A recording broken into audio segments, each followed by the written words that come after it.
இன்று மொழிபெயர்ப்பில் மகாகவியினுடைய படைப்புகள் என்பது குறித்தான நிகழ்வு. முதலில் ஆங்கிலத்தில் மகாகவியினுடைய கவிதை நூலான ஞாபக சாளரத்தை மொழியாக்கம் செய்த நியூ ஜெர்சியை சார்ந்த நமது அன்புக்குரிய கவிஞர் மேனகா நரேஷ் அவர்கள் தங்களுடைய அனுபவங்களை பகிர்ந்து கொள்ள இருக்கின்றனர். இந்த ஞாபக சாளரம் என்பது மகாகவியினுடைய கவிதை நறுக்குகள். அவ்வப்போது சிறிது சிறிதாக அவர் எழுதியவை. அவற்றை நான் தொகுத்து ஒரு நூலாக ஆக்கினேன். அதில் அவருக்கு பேரானந்தம். இந்த ஞாபக சாளரம் என்பது பல நினைவுகளை எல்லாம் உட்பொதிந்திருக்கக்கூடியது. பல கவிதைகளில் படிமங்கள் உண்டு. பல கவிதைகள் அனுபவத்தினுடைய எதிரொலியாக இருக்கும். அன்றாடம் அவருடைய அனுபவங்களினுடைய கீற்றுகளாக அந்த ஞாபக சாளரம் முழு தொகுதி அமைந்திருக்கக்கூடிய ஒரு ஒப்பற்ற ஒரு நல்ல தொகுதியாகும். அவருடைய உரைக்கு அடுத்தது ஸ்வீடிஷ் மொழியில் மொழியாக்கம் செய்த இன்னும் சில வினாக்கள் என்பதை மொழியாக்கம் செய்த ஸ்டாக்ஹோம் நகரை சார்ந்த நமது கவிஞர் காதம்பரி இந்திரஜித் அவர்கள் தங்களுடைய அனுபவங்களை ஒளிப்பதிவாக நமக்கு அளித்திருக்கிறார். அங்கு இப்போ நள்ளிரவு நேரம் 2, எனவே அவர் ஒளிப்பதிவை அனுப்பியிருக்கிறார். மரத்திற்கரிய ஓர் கவிஞர் அவர். காரணம், மகாகவியை நோபலுக்கு எடுத்து செல்ல வேண்டும் என்கின்ற என் தீராத ஆசைக்கு திறவுகோல் கொடுத்தவர் அவர். அங்கு நோபல் பரிசுக்கு மகாகவியினுடைய பரிந்துரைகளை அனுப்பும் பொழுது அத்துணை மந்தனமாக அந்த செய்திகள் இருத்தல் வேண்டும் என்பது நோபலுடைய விதி. யாவருக்கு எழுதப்படுகிறதோ அவர் வெளியே சொல்லக்கூடாது. எவருக்கு எவர் எழுதுகிறாரோ அவர் இன்னாருக்கு நான் எழுதியிருக்கிறேன் என்றும் சொல்லக்கூடாது. எனவே வெளி உலகுக்கு தெரிவிக்காமலேயே நாங்கள் இருந்தோம். இன்று அவர் இல்லை. இந்த 2 நிகழ்வுகளை உங்கள் முன் இன்று படைக்கின்றோம். மறையவில்லை மகாகவி, மொழியாக்கங்களில் மகாகவி, ஆங்கிலத்தில் திரு மேனகா நரேஷ் அவர்களுடைய உரை. ஆரம்பிங்கம்மா. நன்றிங்க ஐயா. அனைவருக்கும் வணக்கம். மறையவில்லை மகாகவி என்னும் இந்த தொடர் நிகழ்வில் பன்மொழியாக்கங்களில் பைந்தமிழ் பேரருவி என்கின்ற தலைப்பில் ஞாபகச் சாளரங்கள் என்கின்ற மகாகவி அவர்களுடைய கவிதை தொகுப்பை மொழிபெயர்த்த என்னுடைய அனுபவங்களை குறித்து உங்களிடையே பகிர்ந்து கொள்ள இருக்கிறேன். இதை நான் த விண்டோஸ் ஆஃப் மெமரி அப்படின்னு ஆங்கிலத்தில் மொழியாக்கம் செய்திருந்தேன்.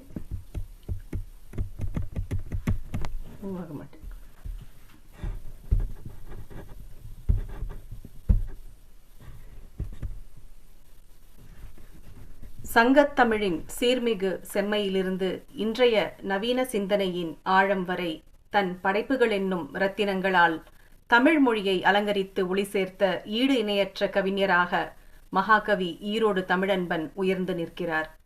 பேராசிரியராக புலமையின் உச்சியையும், கவிஞராக கற்பனையின் உன்னதத்தையும், சொற்பொழிவாளராக சிந்தனையின் தீவிரத்தையும், மொழிபெயர்ப்பாளராக மொழிகளுக்கிடையேயான பாலத்தையும், புதின ஆசிரியராக வாழ்வியலையும் தம் சீரிய மொழியினடையில் வெளிப்படுத்தி பன்முக திறமைகளுடன் இயங்கிய மகத்தான சிந்தனையாளர் என்ற பெருமை இவருக்கு உண்டு. கவிதை உலகின் விரிந்த வெளியில் மரபு கவிஞராக வேரூன்றி புது கவிதைகளின் புதுமையில் வித்தகராக மிளிர்ந்து ஹைக்கூ, சென்றியு, பழமொன்றியு போன்ற பல்வேறு கவிதை வடிவங்களில் தன் தனித்த முத்திரையை பதித்த முன்னோடியாக மகத்தான பெருங்கவிஞர் ஈரோடு தமிழன்பன் திகழ்கிறார். சமூக விழிப்புணர்வின் விதைகளாய், ஆதிக்க சக்திகளுக்கு எதிரான போர் முழக்கங்களாய், இயற்கையை வணங்கும் ஆராதனைகளாய், உள்முகத் தேடல்களின் ஒளிக்கதிர்களாய், வள்ளுவத்தை போற்றும் வரிகளாய், குழந்தை மனங்களை ஈர்க்கும் இனிய பாடல்களாய், ஞான தேடல்களின் சிந்தனை சுவடுகளாய், இசையோடு கலந்து இதயத்தை நனைக்கும் இசை கவிதைகளாய், பல பரிமாணங்களில் கவிதைகள் படைத்த ஒப்பற்ற பெருங்கவிஞர் இவர். கவிதை எனக்கு எப்போது விடுமுறை தருமோ தெரியவில்லை. 60 ஆண்டுகளுக்கு மேலாக அதன் பணியில் இருந்து வருகிறேன். என்னிடம் சொல்லில்லாத வெம்பாலை நாள்களில் கூட அது பேசாமல் இருக்குமே தவிர எனக்கு பதிலாக சொல் பூத்த குறிஞ்சிக்கோ முல்லைக்கோ ஓடாது. என் வீட்டு வாசலில் பூத்திருக்கும் மஞ்சள் அரளிப்பூவில் போய் உட்கார்ந்து கொள்ளும். அது போதும். கவிதை தன்னை ஒரு நாளும் விட்டு விலகியதில்லை என்பதை ஆழ்ந்த உணர்வுகளோடு வரிகளாக வடித்த மகாகவியின் படைப்புகளின் சுவையை தமிழ் அறியாதவர்களும் உணரக்கூடியதாக இருந்தால் அந்த கவிதைகள் இன்னும் பரந்த வாசக உலகை சென்றடையும். மொழி கடந்தும் மனதை தொடும் அந்த உணர்வுகளே மகாகவியின் கவிதைகளின் மகத்துவத்தை உலகறியச் செய்யும். மொழிபெயர்ப்பு என்பது ஒரு மொழியிலிருந்து மற்றொரு மொழிக்கு சொற்களை மாற்றுவது மட்டுமல்ல, அது ஒரு பண்பாட்டையும் உணர்வையும் கடத்தும் செயலாகும். மூல மொழியில் உள்ள தகவல்களை அதன் பொருளும் கருத்தும் மாறாமல் மற்றொரு மொழிக்கு மாற்றும் கலையே மொழிபெயர்ப்பு. மூல நூல் வாசகர்களை எப்படி பாதித்திருக்குமோ அவ்விதமே மொழிபெயர்ப்பும் நம்மை பாதிக்க வேண்டும் என்று மாத்யூ ஆர்னால்ட் மொழிபெயர்ப்புக்கு விளக்கமளிக்கிறார். மகாகவியின் கவிதைகளை மொழிபெயர்ப்பது இலக்கிய, சமூக, பண்பாட்டு ரீதியாக மிகுந்த முக்கியத்துவம் உடையதாக நான் கருதுகிறேன். அதன் காரணங்களாக சில அம்சங்களை இப்பொழுது காணலாம். தமிழ் இலக்கியத்தை உலக அளவில் அறிமுகப்படுத்துதல். அதாவது மகாகவியின் கவிதைகள் மனித நேயமும் சமூக உணர்வும் நிறைந்தவை. அவற்றை பிற மொழிகளில் மொழிபெயர்ப்பதன் மூலம் தமிழ் இலக்கியத்தின் ஆழமும் தனித்துவமும் உலக வாசகர்களை சென்றடையும். அடுத்ததாக மனிதநேய சிந்தனைகளின் பரவல். அவரது கவிதைகள் சாதி, அதிகாரம், வன்முறை, மனித உரிமைகள் போன்ற உலகளாவிய பிரச்சனைகளை பேசுகின்றன. இந்த மொழிபெயர்ப்பின் மூலம் இந்த சிந்தனைகள் எல்லை தாண்டி பரவும் வாய்ப்பு உருவாகிறது. அடுத்ததாக பண்பாட்டு பரிமாற்றம். மொழிபெயர்ப்பு என்பது வெறும் சொற்களின் மாற்றம் அல்ல, அது பண்பாட்டு அனுபவங்களின் பரிமாற்றம். தமிழ் சமூகத்தின் வாழ்வியல், உணர்வு, வரலாற்று பார்வை பிற பண்பாடுகளுடன் உரையாடத் தொடங்குகிறது. நவீன தமிழ் கவிதையின் அடையாளத்தை வலுப்படுத்துதல். இவரது கவிதைகள் நவீன தமிழ் கவிதையின் மொழி, வடிவம், அரசியல் உணர்வுகளை வெளிப்படுத்தும் வகையில் அமைந்துள்ளன. மொழிபெயர்ப்பு மூலம் அந்த அடையாளம் சர்வதேச அளவில் உறுதியாகும். அடுத்ததாக ஆய்வு பயன்பாடு. பல்கலைக்கழகங்களிலும் இலக்கிய ஆய்வுகளிலும் மகாகவியின் கவிதைகள் பயன்படுத்துவதற்கு மொழிபெயர்ப்புகள் வழிவகுக்கின்றன. இது ஒப்பீட்டு இலக்கிய ஆய்வுகளுக்கும் உதவியாக இருக்கும். மொழிபெயர்ப்பின் சவாலும் செழுமையும் என்று நாம் பார்த்தோம் என்றால், அவருடைய கவிதைகளில் உள்ள அந்த நுண்மையான பொருள், உவமை ஆகியவற்றை வேறு மொழியில் கொண்டு செல்லும் முயற்சி மொழிபெயர்ப்பாளரின் திறனை வளர்க்கும். அதே நேரத்தில் இலக்கிய மொழிபெயர்ப்பை மேலும் செழுமைப்படுத்தும். வானம்பாடி கவிஞர்கள் கவிதை ஏற்றுவதை ஒரு தொழிலாக ஏற்றுக்கொண்டு தங்களுடைய படைப்புகளின் வழியாக தேசியம், திராவிடம், பொது உடைமை போன்ற தத்துவங்களை உயிர்ப்புடன் வெளிப்படுத்தினர். அவர்கள் எழுதிய புது கவிதைகள் மக்களுக்காகவே உருவானவை. எளிமையான அந்த மொழி நடையில் சொல்லப்பட்டாலும் அவற்றுள் ஆழமான சிந்தனைகளும் கனமான வாழ்க்கை அனுபவங்களும் நெஞ்சில் நிற்கும் வகையில் பொதிந்திருந்தன. வாசகர்களை சிந்திக்கவும் சமூகத்தை மறுபரிசீலனை செய்யவும் தூண்டும் வலிமை கொண்ட கவிதைகளாக அவை மலர்ந்தன. புதுக்கவிதை உலகில் தொடர் சாதனையாற்றிய மகாகவி தமிழன்பன் அவர்கள் தன் தனித்துவ நடையால் 87 கவிதை நூல்களையும் 3 மொழியாக்க நூல்களையும் அளித்துள்ளார். இந்த 87 முத்துக்களில் ஒரு முத்தை ஆழமாக ஆராயும் வாய்ப்பு எனக்கு கிடைத்தது. மகாகவியின் ஞாபக சாளரங்கள் என்கின்ற இந்த கவிதை தொகுப்பு நினைவுகளின் வழியே வாழ்க்கையை மறுபடியும் வாசிக்கச் செய்யும் ஒரு தனித்துவமான படைப்பு. அவரது தனிப்பட்ட அனுபவங்கள் சமூக உணர்வுகளோடும் மனித நேய சிந்தனைகளோடும் கவிதைகளாய் இணைந்து இந்த படைப்பில் விரிகின்றன. மொழியின் மீதான அவருடைய தீவிர பற்று, இசையின் மீதான ஈடுபாடு, இயற்கையை ரசிக்கும் உணர்வு, வாழ்வின் யதார்த்தங்கள் ஆகியவை இத்தொகுப்பில் உள்ள கவிதைகளில் இயல்பாக வெளிப்படுகின்றன. இந்த தொகுப்பில் உள்ள சில கவிதைகளையும் அவற்றின் மொழியாக்கத்தையும் இப்பொழுது நாம் காணலாம்.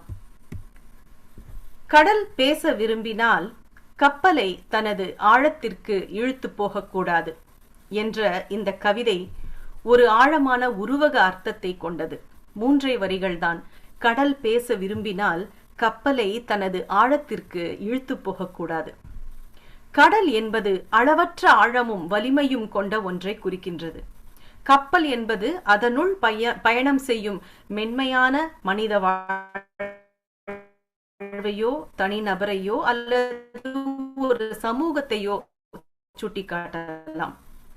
கடல் பேச விரும்புகிறது என்ற அதனுடைய உணர்வுகளை யோசிக்கும். ஆனால் அந்த வெளிப்பாடு கப்பல் அதன் ஆழத்திற்கு இழுத்து சென்று அழிக்க இழுக்கும் வகையில் இருக்கக்கூடாது என்பதே இந்த கவிதையின் மைகருத்து. If the sea wishes to talk, it should not drag the ship to its depths. அப்படின்னு நான் சிந்திக்க தூண்டிய கவிதை அது.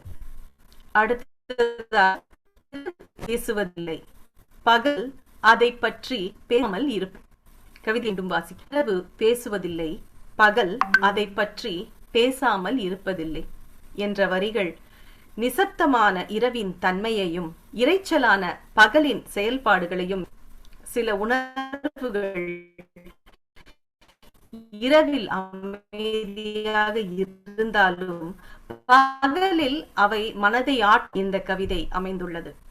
இது காதல், பிரிவு, நினைவு அல்லது மனவேதனை ஆகிய எந்த உணர்வுக்கும் பொருந்தக்கூடிய ஒரு அழகான கவிதை கருத்து. இதனுடைய மொழியாக்கம்: The night never talks, the day talks about itself and never stops. The night never talks, the day talks about itself and never stops. இதை இன்னொரு கோணத்தில் நாம் ஆராய்ந்தோம் என்றால், இரவு நிசப்தமாக இருக்கும், ஆனால் அந்த செயல்பாடுகள் எல்லாம் அமைதியாக இருக்கும். இதே பகல் பொழுது பார்த்தோம் என்றால் பரபரப்பும் அந்த பேசாமல் இருக்கக்கூடிய அந்த ஒரு தன்மையும் பகலிடம் அதிகமாக காணப்படும் என்பது போல கூட நாம் இதை பொருள் எடுத்துக்கொள்ளலாம். அடுத்ததாக, வாளுக்கு குருதியின் மொழி புரியும், பூவின் புன்னகை அதற்கு புரியாத அந்நிய மொழி. மறுபடியும் கவிதையை வாசிக்கிறேன். வாளுக்கு குருதியின் மொழி புரியும், பூவின் புன்னகை அதற்கு புரியாத அந்நிய மொழி.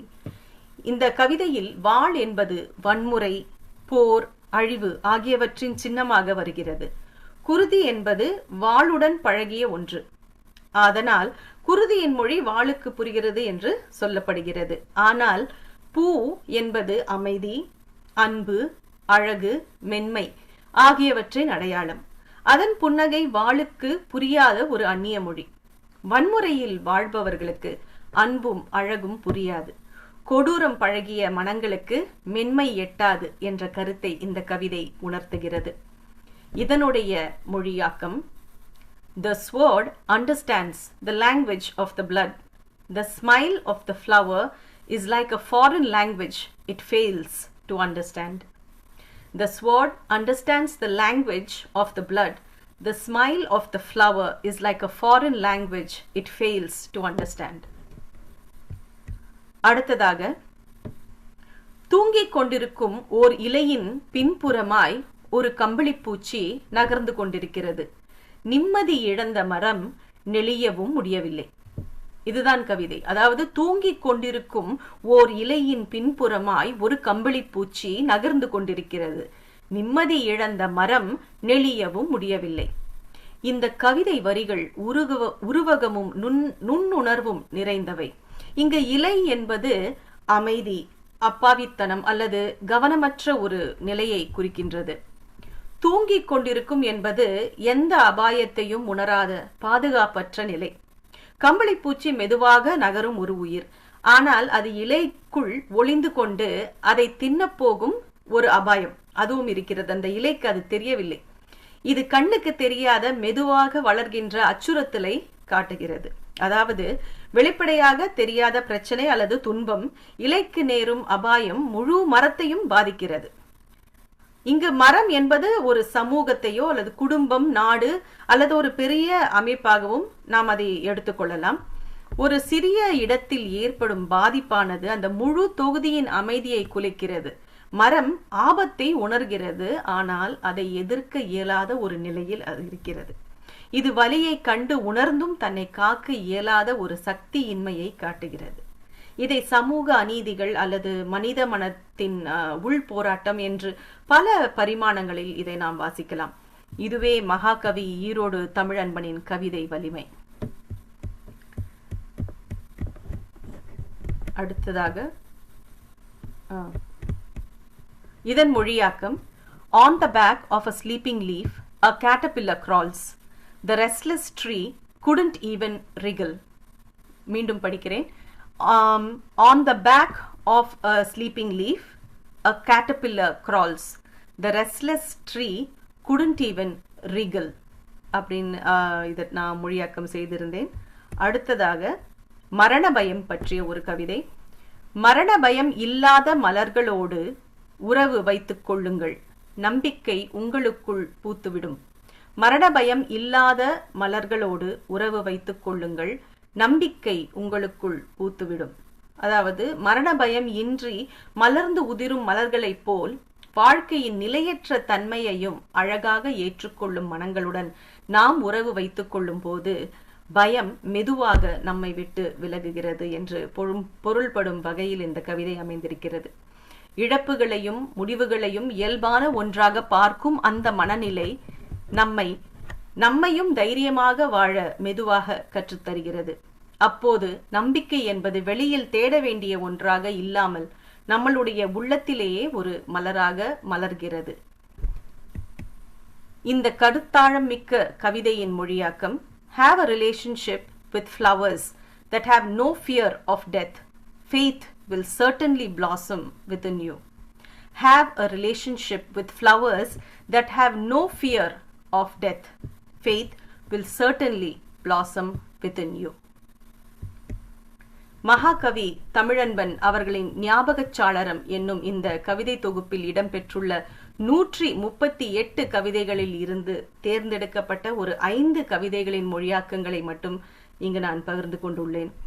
மூல கவிதைகளின் உணர்வழுத்தம், கருத்தாழம் மற்றும் மொழி சிறப்புகளை சாத்தியமான வரையில் காக்கும் நோக்கத்துடனும் மூல கவிதைகளின் மைய கருத்து மாறாமல் இருக்க வேண்டும் என்ற உறுதியுடனும் மிகுந்த கவனத்துடன் செயல்பட்டு இந்த மொழியாக்கங்களை நான் செய்தேன்.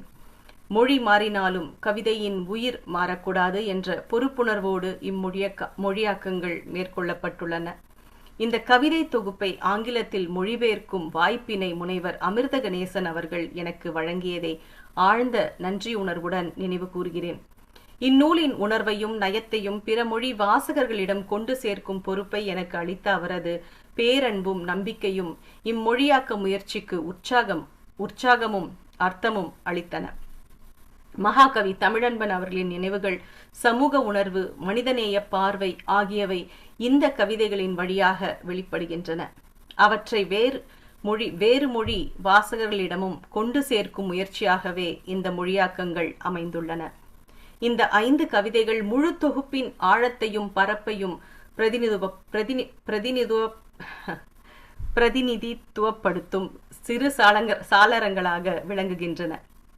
வாசகர்களை மூலப்படைப்பின் உலகிற்குள் அழைத்துச் செல்லும் ஒரு முயற்சியாகவும் வேறு மொழி வாசகர்களிடையே இந்த கவிதை தொகுப்பின் முக்கியத்துவத்தை அறிமுகப்படுத்தும் ஒரு பாலமாகவும் இந்த மொழியாக்கங்கள் அமைய வேண்டும் என்பதே என்னுடைய எதிர்பார்ப்பு. இவை முழு தொகுப்பின் சிந்தனை உலகத்தை அறிமுகப்படுத்தும் ஒரு சாளரமாக இருந்து வாசகர்களை ஞாபகச் சாளரங்கள் முழு தொகுப்பை அணுகத் தூண்டும் என்ற நம்பிக்கை எனக்கு உள்ளது. வாழ்க மகாகவி, வாழ்க அவருடைய புகழ். இந்த வாய்ப்புக்கு அகனையா அவர்களுக்கும் ராஜி ராமச்சந்திரன் அவர்களுக்கும் மற்றும் இந்த நிகழ்வை ஒருங்கிணைத்துக் கொண்டிருக்கும் கனிமொழி அவர்களுக்கும் என்னுடைய நன்றிகளை பாராட்டி என்னுடைய உரையை நிறைவு செய்கிறேன். நன்றி, வணக்கம். மிக்க நன்றி தோழர். வணக்கம். வணக்கம். மிக சிறப்பாக இருந்தது உங்களுடைய உரை. குறிப்பாக ஐயா அவர்களுடைய கவிதைகளை நீங்கள் மொழிபெயர்த்து அதை எங்களுடன் எல்லாவற்றையும் பகிர்ந்து கொள்ள முடியவில்லை என்று சொன்னாலும் கூட சில கவிதைகளை பகிர்ந்து கொண்டதில் மிக்க மகிழ்ச்சி. அடுத்து நம்மிடையே உரையாற்றிருக்கின்றார் கவிஞர் காதம்பரி இந்திரஜித் ஸ்வீடனிலிருந்து. அவருடைய ஒலிப்பதிவு இங்கே நம்முடைய அம்மா ராஜி அவர்கள் இங்கே பதிவிடுவார்கள். வணக்கம்மா. நிகழ்வில் இணைந்திருக்கும் அனைவருக்கும் வணக்கம். நான் காதம்பரி. மகாகவி ஈரோடு தமிழன்பன் அவர்களின் இன்னும் சில வினாக்கள் என்ற கவிதை நூலை ஸ்வீடிஷ் மொழியில் மொழிபெயர்ப்பு செய்துள்ளேன். மொழிபெயர்ப்பின் போது இந்த நூலை வாசித்த அனுபவத்தை, அது எனக்குள் ஏற்படுத்திய தாக்கத்தை, உணர்வுகளை இங்கே பகிர்ந்து கொள்ள ஆசைப்படுகிறேன். வினா என்றாலே விடை என்ற ஒன்று இருக்க வேண்டும். இருந்தால் வினா ஒரு நிறைவை பெறும் என்று நினைக்கிறேன். ஒரு வினாவை வாசிக்கும் போது விடையை தேடிப் போகும் ஒரு பயணத்தை நாம் மேற்கொள்கிறோம். இன்னும் சில வினாக்கள் என்ற இந்த புத்தகத்தில் எண்ணற்ற வினாக்கள், அதாவது வினா வடிவத்தில் கவிதைகளை மகாகவி படைத்திருக்கிறார். சில கவிதைகளை வாசிக்கையில் இந்த வினாவிற்கு என்ன எது விடையாக இருக்கும் என்று மெனக்கெடல் எடுத்து ஓடிச் சென்று நான் தேடினேன். அதுவே வேறு சில கவிதைகளை வாசித்த போது விடை பற்றிய தேடலே இல்லாமல் வினாவின் அவசியத்தை தேவையை என் மனம் மௌனமாக ரசிக்கத் தொடங்கியது. இன்னும் ஒரு சில கவிதைகளை வாசிக்கையில் வினாவிற்கு விடையை நாடிச் செல்லாமல் மற்றொரு வினாவே எனக்குள் விடையாக வந்து நின்றது. 100க்கும் மேற்பட்ட வினா வடிவ கவிதைகள் நுட்பமாக வாசிக்க வாசிக்க நுணுக்கமான கவிப்பொருள் பல கோணத்தில் பல திசைகளில் பறந்து விரிந்து சென்றது. அதில் சிலவற்றை இந்த நிகழ்வில் பகிர்ந்து கொள்ள ஆசைப்படுகிறேன்.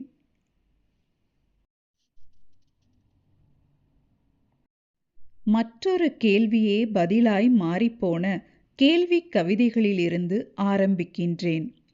இந்த நூலின் பல கவிதைகளின் 3 வரிகளை வாசித்து முடித்த நொடியில் சட்டென்று சடுதியில் எனக்குள் ஒரு கேள்வி வந்து முளைத்திருக்கிறது. அப்படிப்பட்ட கவிதைகளில் சிலவற்றை இப்போது பகிர்ந்து கொள்கிறேன். முதலாவதாக, சூரிய குடும்பம்தானே நாம் கேள்விப்பட்டிருக்கிறோம். மகாகவி சொல்கிறார், சூரியன் ஒரு விடுதியாம். இதோ அப்படி அவர் சொல்லும் கவிதை. பனித்துளி படுத்து உறங்க சூரிய விடுதியில் அறை எடுக்குமா? சூரியன் ஒரு விடுதி, அந்த விடுதிக்குள் அறைகள் இருக்கிறதாம். அங்கே படுத்து உறங்க பனித்துளிகளுக்கு அறைகள் எடுக்கும் எண்ணமாம். என்ன ஒரு அருமையான கற்பனை! பிரபஞ்சம் அளவிற்கு பறந்து விரிந்திருக்கிறது மகாகவியின் இந்த கற்பனை. இந்த கவிதையை வாசிக்கையில் எனக்கு ஒரு கேள்வி வந்தது. அது என்னவென்றால், சூரிய விடுதியில் பனித்துளி அறை எடுத்தால் உறங்குமா உருகுமா என்பதுதான். அடுத்ததாக ஒரு கவிதை. கிணற்றுக்கு ஐயம் ஏற்பட்டால் வெளியே போய் யாரிடம் கேட்க முடியும்? இந்த கவிதையின் கடைசி வரியை வாசித்து முடித்த கணத்தில் கிணற்றுக்கு அப்படி என்ன ஐயம் வந்திருக்கக்கூடும்? யாரிடம் சென்று கேட்டு தன் ஐயத்தை தீர்த்து கொள்ளும் என்றெல்லாம் என் கற்பனை புரவி விடையை தேடிக்கொண்டு ஓடியது.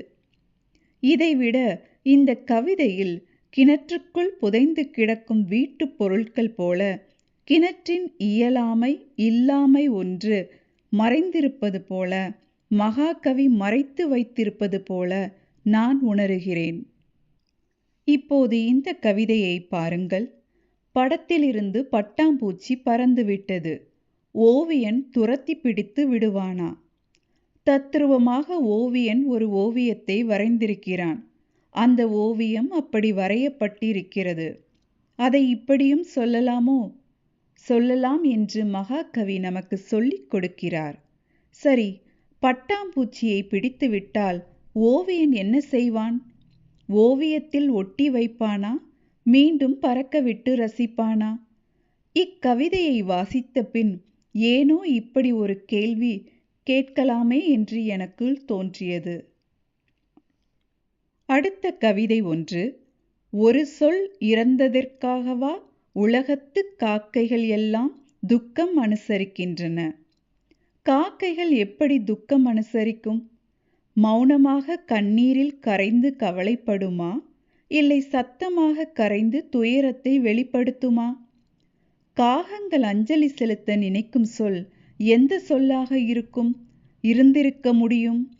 இப்படியெல்லாம் கேள்விகள் வந்து அதற்கான விடையை தேடியே என் நிமிடங்கள் கரைந்தன. மற்றும் ஒரு கவிதை. இதுவும் காகத்தை கருப்பொருளாக கொண்டதுதான். காக்கைகளின் கருமை இருந்தது இருளின் புறத்திலா பகலின் அகத்திலா? இதற்கு என்ன அர்த்தம்? காகத்தின் கருமை வந்தது இருளின் வெளிப்பக்கத்தில் இருந்தா பகலின் உட்புறத்தில் இருந்தா என்பதுதானே? இதை வாசிக்கையில் என்னதான் நாம் பட்ட பகல் வெட்ட வெளிச்சம் என்று சொன்னாலும் அந்த பகலுக்கும் ஒரு அகம் இருக்கிறது என்று மகாகவி சொல்வது அழகோ அழகு. அந்த அழகை ரசிக்கையிலே, சரி, பகலுக்கு அப்படி ஒரு அகம் இருந்தால் அது இருட்டாக இருக்குமா வெளிச்சமாக இருக்குமா என்ற கேள்வி அழைக்காமல் என்னை தேடி வந்துவிட்டது.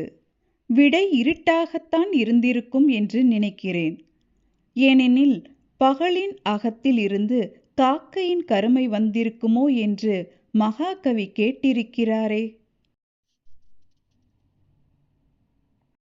அடுத்து சில கவிதைகளை ஆழ்ந்து வாசித்த போது 3 வரிகளுக்கு இடையில் முத்தான கருத்து ஒன்று மறைத்து வைக்கப்பட்டிருப்பதை என்னால் அறிந்து கொள்ள முடிந்தது. உதாரணத்திற்கு 2 கவிதைகளை இப்போது பகிர்ந்து கொள்கிறேன். முதல் கவிதை, இல்லாத தன்னை நம்பும் மக்கள் இப்படி சண்டை போட்டு அழிவதை கடவுள் அறிவானா? இந்த கவிதையின் முதல் வரியை வாசித்த போது, ஆஹா, நாத்திகன் பார்வையில் ஒரு கவிதை என்று எனக்கு தோன்றியது. கடைசி வரியை வாசித்தவுடன் ஆத்திகன் பார்வையில் கவிதை மாறி எனக்கு ஆச்சரியம் அளித்தது. மேலோட்டமாக பார்த்தால் இப்படித்தான் தோன்றும் போல. ஆனால் ஆழ்ந்து வாசித்து பார்த்தால் கடவுளுக்காக சண்டை போடுவது அல்லது கடவுளின் பெயரை சொல்லி சண்டை போட்டு அழிவது முட்டாள்தனம் என்று எக்காலத்திற்கும் பொருந்தும் அசத்தலான ஒரு கருத்து இந்த கவிதைக்குள் ஒளிந்திருப்பதை, மகாகவியால் ஒளித்து வைக்கப்பட்டிருப்பதை என்னால் புரிந்து கொள்ள முடிந்தது. இரண்டாவது கவிதை, மெழுகுவர்த்தி உருகுவது இருளின் கொடுமையை நினைத்தா பகலின் தோல்வியை நினைத்தா? மகாகவி சொல்வது போல் இருள் கொடுமையானதுதான். பகலின் தோல்வி என்று சொல்வது இரவின் வெற்றியை குறிக்கிறது. ஆனால் இரவின் இந்த வெற்றி நிரந்தரம் அல்லவே. அதுதான் மீண்டும் பகல் வருகிறதே. அப்படியானால் இரவின் தோல்வி பகலின் வெற்றி. பகலும் இரவும் மாறி மாறி வருவது போல வெற்றி தோல்வி, வீழ்ச்சி எழுச்சி சேர்ந்ததுதான் வாழ்க்கை ஓட்டம் என்ற நிதர்சனம் கடைசி வரியில் நிற்பதாக, மகாகவியால் நிறுத்தி வைக்கப்பட்டிருப்பதாக நான் உணர்கிறேன். அடுத்து சில கவிதை வரிகளை வாசிக்கையில் அதில் படைப்பாளிகளின் ஒரு மெல்லிய வழி, சிறு தவிப்பு இலையோடு இருப்பதாக நான் உணர்ந்தேன். ஒரு கவிதை, பரிசு பெற்ற படைப்பு எழுதியவனை பற்றி பேட்டியில் உண்மை சொல்லுமா? பரிசு பெற்ற படைப்புகள் நிச்சயமாக பாராட்டி பேசப்படும். அது எழுத்துலக நியதி. அது உண்மையாக இருக்குமா இல்லையா என்ற கேள்வியை தவிர்த்துவிட்டு பார்த்தால் இந்த கவிதைக்குள் ஒரு படைப்பாளியின் வழி தெரிகிறது. அதாவது மகாகவியின் இந்த கவிதை வரிகளுக்குள் அங்கீகாரம் கிடைக்காத நல் எழுத்துக்களை எழுதிய விரல்களின் வழி ஒன்று மறைந்திருக்கிறது என்றே நான் நினைக்கின்றேன். அடுத்த கவிதை ஒன்று, கவிதை முடிந்த பிறகு கதவை தட்டச் சொற்களுக்கு எப்படி கிடைத்தன விரல்கள்? சொற்களுக்கு விரல்கள், என்ன ஒரு வித்தியாசமான கற்பனை! இந்த கவிதைக்குள் கவிஞர்களின் தவிப்பு ஒன்று தளர்ந்து போய் அமர்ந்திருப்பதாக எனக்கு தெரிகிறது.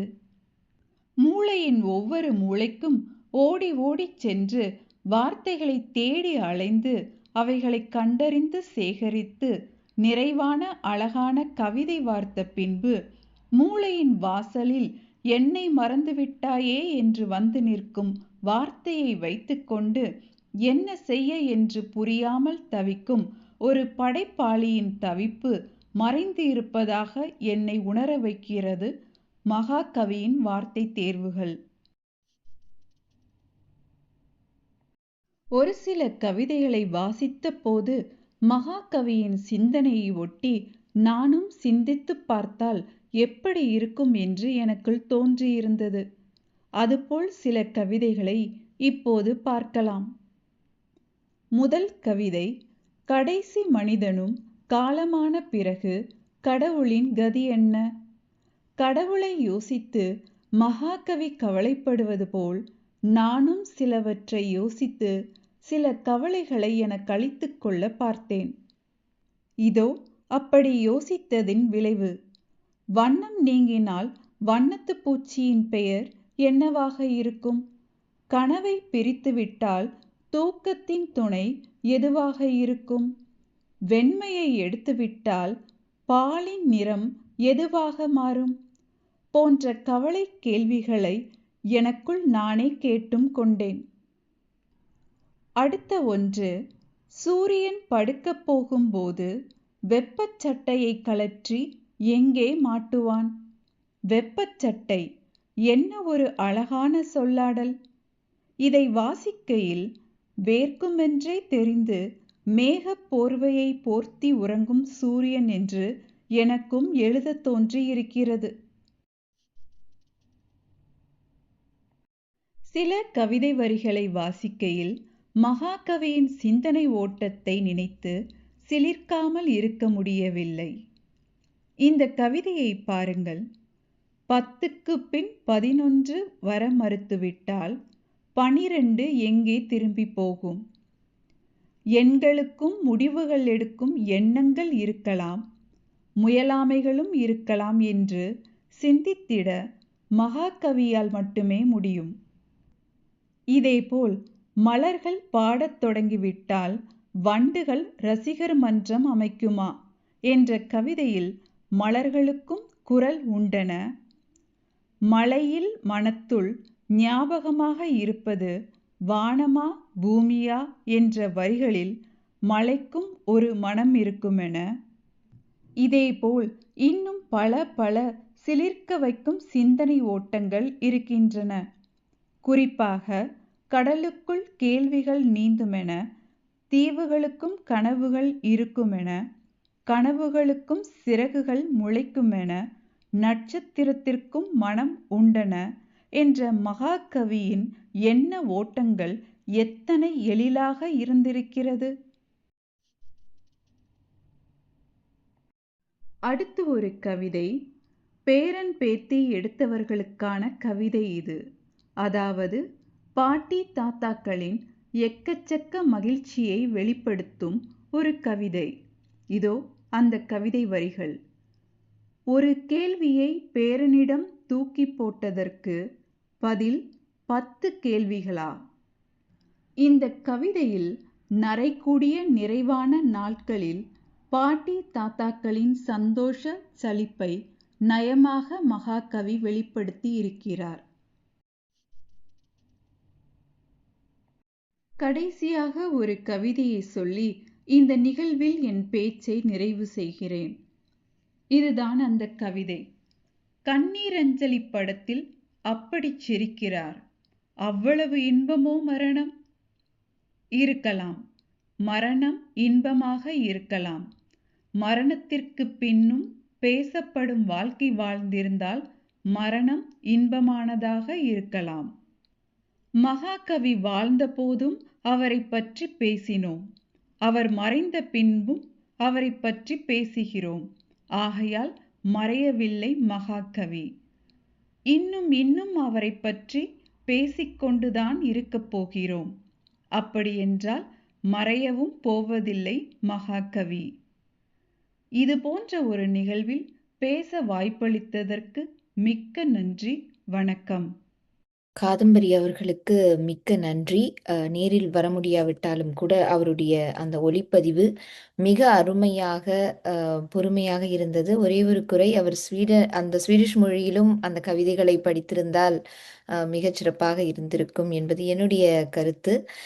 இருந்தாலும் அவர் மிக அருமையாக அந்த கவிதைகளை தொகுத்து சிறப்பாக இங்கே நமக்கு பகிர்ந்திருக்கின்றார். அவர்களுக்கு நன்றியை மீண்டும் தெரிவித்துக் கொள்கின்றோம். யாருக்காவது கருத்துக்கள் இருந்தா நீங்க பகிர்ந்து கொள்ளலாம். அனைவருக்கும் வணக்கம். இருபெரும் கவிஞர்கள், கவிஞர் மேனகா நரேஷ், கவிஞர் காதம்பரி இந்திரஜித், 2 பேரும் ஆங்கிலத்திலேயும் ஸ்வீடிஷ் மொழியிலேயும் தமிழன்பன் கவிதைகளை மொழிபெயர்த்த அனுபவங்களை எல்லாம் இங்கே அழகாக பகிர்ந்து கொண்டார்கள். ஸ்வீடிஷ் எனக்கு தெரியாத என்ற காரணத்தினால் ஆங்கிலம் ஓரளவுக்கு பரிச்சயம் என்ற முறையிலே 2 பேரையும் நான் கூர்ந்து கவனித்தேன். 2 பேரும் தமிழன்பனுடைய கவிதைகளை எப்படி உள்வாங்கினார்கள் என்கின்ற அந்த கருத்தை நான் மனதில் நிறுத்தி கொண்ட பொழுது மிக அழகாகத்தான் அவருடைய மொழிபெயர்ப்பு வந்திருக்கும் என்ற முடிவுக்கு நான் வருகிறேன். மொழிபெயர்ப்பு என்று சொல்லுவது, மொழியாக்கம் என்று சொல்லுவது, அது ஒரு பெரிய சவாலான விடயம். மூலப்படைப்பினுடைய முகம் தெரிந்திருக்க வேண்டும், படைப்பாளினுடைய இதயத்தை அது எதிரொலிக்க வேண்டும், அழகியல் கூறுகளை அப்படியே அள்ளிக்கொண்டு வர வேண்டும். இன்னும் சொல்ல போனால் அது ஒரு புதிய படைப்பாக மாறுவதற்கான அத்தனை தகுதிகளையும் அது பெற்றிருக்க வேண்டும். அப்படி ஒரு தகுதியை ஒரு சிறப்பான ஒரு மறுபதிப்பாக அதை அவர்கள் இருவரும் கொண்டு வந்திருக்கிறார்கள் என்பதற்கான அடையாளத்தை அவர்கள் பேச்சின் ஊடாக நான் பார்த்தேன். த விண்டோஸ் ஆஃப் மெமரி, ஞாபக சாளரங்கள் என்ற தலைப்பை அழகாக மேனகா நரேஷ் அவர்கள் மொழிபெயர்த்திருந்தார்கள். நிறைய அவர்கள் சொன்னதையே திரும்பி சொல்லுகிற நிலை வந்துவிடும் என்பதாலே சுருக்கி சொல்லுகிறேன். மரண பயம் இல்லாத மலரோடு உறவாடுங்கள் என்று சொன்ன அந்த கவிதையை அழகாக மொழிபெயர்த்திருக்கிற அந்த ஆங்கில மொழிபெயர்ப்பை எல்லாம் அவர் எடுத்து காட்டினார்கள். அவர்களுக்கு நம்முடைய பாராட்டுக்களை கண்டிப்பாக சொல்ல வேண்டும். காதம்பரி இந்திரஜித் அவர்கள் ஸ்வீடிஷ் மொழி நமக்கு தெரியவில்லை என்று சொன்னாலும் கூட தமிழன்பனுடைய ஒவ்வொரு வரியையும் ஒவ்வொரு சொல்லையும் எப்படி அவர்கள் தங்கள் இதயத்திலே எடுத்து போய் அதை தங்களுடையதாக மாற்றிக் கொண்டார்கள். இன்னும் சொல்ல போனால் அந்த கவிதை என்பது இன்னொரு கவிதையாக ஒரு உள்ளத்திலே மலர்ந்திருக்க வேண்டும், பிறகு இன்னொரு படைப்பாக மலர வேண்டும். அப்படிப்பட்ட ஒரு சிறப்பான செயல்பாட்டைத்தான் காதம்பரி இந்திரஜித் அவர்கள் செய்திருக்கிறார்கள். அதிலே கடவுளை பற்றி சொன்ன செய்தியும், பேரனை பற்றி சொன்ன அந்த கவிதை வரியும், கிணற்றை பற்றி சொன்ன வரியும், இவர்களெல்லாம் திரும்ப அந்த மொழி தெரிந்தவர்கள் ஒருவேளை படித்து பார்த்தால் பிரம்மாண்டமாக இருக்கும் என்ற ஒரு கருத்தை மட்டும் நான் இங்கே பதிவு செய்கிறேன். இரண்டு பேரும் மிக அருமையான அந்த மொழிபெயர்ப்பை தமிழன்பன் கவிதைகளிலிருந்து அவர்கள் செய்திருக்கிறார்கள். அவர்களுக்கு நாம் பாராட்டுக்களையும் வாழ்த்துக்களையும் தெரிவித்துக் கொள்ள வேண்டும். இரண்டு பேருடைய முழுமையான மொழிபெயர்ப்பு நம் கைக்கு கிடைக்கிற பொழுது அந்த தமிழன்பதனுடைய பிரம்மாண்டத்தை உணர்க அதே நேரத்திலே இரண்டு பேரும் மொழிபெயர்ப்பாளர்களுடைய அந்த சிறப்புகளை எல்லாம் நாம் பாராட்டுவதற்கு அங்கே இடம் இருக்கும் என்று கருதுகிறேன். இந்த நிகழ்ச்சியை அமைத்துக் கொண்டு தந்தவர்களுக்கும் மொழிபெயர்ப்பாளர்கள் இருவருடைய பேச்சுக்கும் என்னுடைய இதயபூர்வமான வாழ்த்துக்களையும் நன்றிகளையும் பாராட்டுகளையும் உரித்தாக்கிக் கொள்கிறேன். அனைவருக்கும் நன்றி, வணக்கம். நன்றி ஐயா. ஒவ்வொரு வாரமும் தொடர்ந்து வந்து எங்களுக்கு ஊக்கம் தரக்கூடிய சொற்களை நீங்கள் கூறிக்கொண்டிருக்கின்றீர்கள். மிக்க மகிழ்ச்சி. வேற யாருக்காவது கருத்துக்கள் இருந்தா சொல்லலாங்க. அனைவருக்கும் வணக்கம். இன்றைய உரையில வந்து மேனகா நரேஷ் அவங்க ரொம்ப பிரமாதமா இருந்துச்சு. அந்த ஆங்கில மொழிபெயர்ப்பு வந்து கேட்கும் போது நம்ம சின்ன வயசுலதான் வேர்ட்ஸ் எல்லாம் படிச்சது, அதுக்கப்புறம் படிக்கல, இருந்தாலும் அதை கேட்கிற மாதிரி ஒரு உணர்வு இருந்தது. அதே போல காதம்பரி இந்திரஜித்தோடைய இது வந்து கனி தோழர் சொன்ன மாதிரி அது ஸ்வீடிஷ் மொழியில கேட்டிருந்தா ஸ்வீடிஷ் மொழி எப்படி இருந்திருக்கும் அப்படின்னு ஒரு சின்ன ஆவல் வந்தது.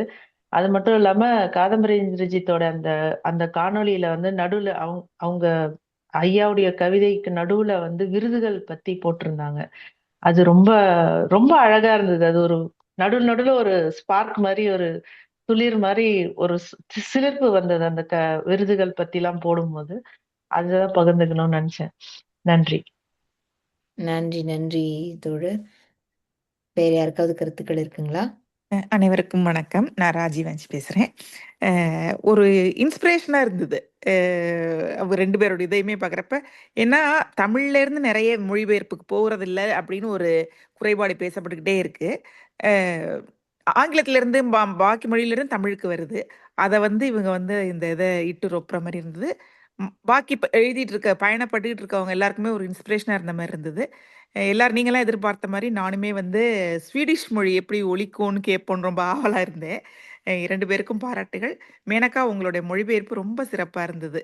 அவர் ஐயா வந்து எப்படி வந்து அப்படி அவரோட எல்லா அழகியல், ஆழமான கருத்து எல்லாத்தையும் கடத்தணும்னு நினைப்பாங்களோ அதை வந்து நீங்கள் அப்படி அந்த தடத்திலே நடந்த மாதிரி இருந்தது. பாராட்டுகள் ரெண்டு பேருக்கும். நன்றி. நன்றி ராஜி தோழருக்கு. எல்லோரும் கூறியது போல மொழிபெயர்ப்பு என்பது மிகவும் சிரமமான ஒரு காரியம்தான். அந்த மூல மொழி நமக்கு நன்றாக தெரிந்திருக்க வேண்டும். அதே போல அந்த கவிஞர் எதை நினைத்து எழுதியிருக்கின்றார் என்பதையும் நாம் உள்வாங்க வேண்டும். அந்த வகையில் மேனகா அவர்களும் சரி, காதம்பரி அவர்களும் சரி, அந்த கவிதையை மிக சிறப்பாக மகாகவி அவர்கள் எப்படி எழுதியிருப்பாரோ, எந்த மனநிலையில் எழுதியிருப்பாரோ அதை மிகச்சரியாக உள்வாங்கி உங்களுடைய மொழிபெயர்ப்பை தந்தீர்கள். நன்றி. வேற யாருக்கும் கருத்துக்கள் இருக்குங்களா? இல்லைன்னா நம்ம நிகழ்ச்சியை நிறைவு செய்யலாம். சரி, நம்ம நிகழ்ச்சியினுடைய இறுதிக்கு வந்துவிட்டோம். மீண்டும் மற்றொரு நிகழ்ச்சியில் அடுத்த வாரம் சந்திக்கலாம். நன்றி, வணக்கம். நன்றி, வணக்கம்.